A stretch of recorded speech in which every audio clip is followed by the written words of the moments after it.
السلام علیکم ورحمۃ اللہ وبرکاتہ۔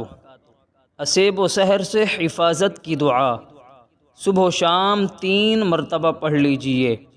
حضرت عبداللہ بن عمر بن عاص رضی اللہ تعالی عنہ سے آپ صلی اللہ علیہ وسلم نے فرمایا کہ اگر تم نے اس دعا کو 3 مرتبہ پڑھ لیا تو شیطان، کاہن اور جادوگر کے شر سے محفوظ رہو گے۔ دعا یہ ہے: امسینا وامسی الملک للہ والحمد کلہ للہ اعوذ باللہ الذی یمسک السماء ان تقع علی الارض الا باذنہ من شر ما خلق وذرأ ومن شر الشیطان وشرکہ۔